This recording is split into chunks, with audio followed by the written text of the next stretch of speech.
Even though this chapter is the study of gases, we want to look for a little while at all three states of matter so that you can have a better understanding of the behavior of gases. Now this slide just starts out reviewing the properties of each phase of matter that you typically encounter in lab. Remember that gas particles are spread very far apart. Gases don't have a set volume or shape. They take the shape of their container. Liquids are a little bit more organized. They still don't have a definite shape, but they do have a definite volume. You can't compress them very much because they're already compressed. You see in this diagram, there's not a lot of space between the particles of a liquid. And then finally, solids are very organized. They do have definite shape and definite volume. The particles are very close together and they have an ordered arrangement. All of these particles, remember, do have some motion to them though. Now phase changes from solids to liquids to gases involve changing energy. If you start out up here in the vapor section and we move to the left, if we let the vapor condense into a liquid and then we let the liquid freeze to a solid, we're removing energy or giving away energy from that sample. We can also work from left to right. If we let our solid, like ice, undergo melting to become water, and then the water allowed to evaporate to become vapor, then we're adding energy to the system.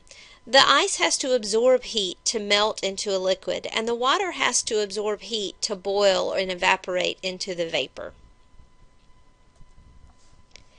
There's a section in your notes where I've asked you to list the definition of all 6 of these phase changes. You want to know what it means when we say deposit or sublimation. Know that that involves changes from solid to gas or from gas to solid. And you want to go through and define all of these from this diagram. Now you might be thinking that it depends on the temperature as to which phase of matter you have, and that is true, but it also depends on pressure. We're going to use these phase diagrams to help us look at the conditions where different states of matter exist. Now on every phase diagram you're going to see pressure on the y-axis, temperature is going to be on the x-axis, and there are going to be 3 distinct parts, I guess, to the graph. The solid will definitely be over on the left-hand side. The liquid's going to be in the middle section. And then finally, the gas is going to be over on the right, maybe down towards the bottom section of the graph. The lines here that separate each section are going to be where the phase changes take place. Let me show you a different one. Now in this phase diagram, I like it because the phase changes are indicated here. For example, you see on this line, between the solid and the liquid is where melting and freezing occur. On this line here, between the liquid and the gas, is where vaporization and condensation take place. And then down here, between the solid and the gas, is where sublimation and deposition occurs. The process that takes place depends on whether you are adding heat energy or removing heat. Now, there are some special points in this graph. There is a section here where all 3 of those lines meet, and that point is called the triple point on a phase diagram. Its name gives you a hint as to what's happening. The triple point is the pressure and the temperature where all 3 phases of matter will exist at the same time. The critical point is the highest temperature and pressure where a liquid can exist. In other words, if you are beyond this temperature, no matter how much pressure you exert, the liquid will not exist. It will only be a gas.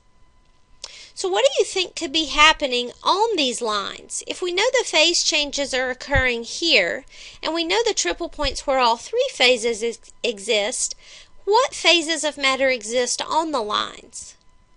Well, if you were thinking 2 of the 3, you're correct. On the solid-liquid line, you would have both a solid and a liquid existing at the same time. If you were somewhere down here on this solid-gas line, for example, you would have both a solid and a gas. Now you see that Depending on the pressure that's being exerted on the sample, the melting point and the boiling point can be different temperatures at different pressures. Sometimes people will refer to the standard pressure value as normal boiling or normal melting point. So I want to show you how to do that on a phase diagram. Normal simply means standard pressure or 1 atmosphere of pressure. So remember that melting happens on this line here between a solid and a liquid. What you're going to do to find the normal melting point or the normal freezing point is to just look at the temperature at 1 atmosphere of pressure. This would be the normal melting point.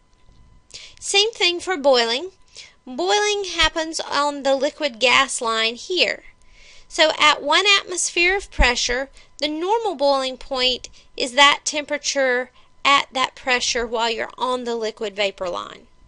So if you read a problem where it says find the normal melting point or the normal boiling point, just remember that normal really just refers to atmospheric pressure at sea level, 1 atmosphere. Now there's one other feature of the phase diagrams that I want to point out to you. Take a look at this one on the left. See how this solid liquid line leans to the left? Compare that to this solid liquid line on the phase diagram on the right. It leans to the right. So why is there such a big difference in these two? This one has a very large solid area in the phase diagram, while the one on the left has a very large liquid area in its phase diagram. Well, here's the difference. If the solid liquid line leans to the left, it means that the solid is less dense than the liquid.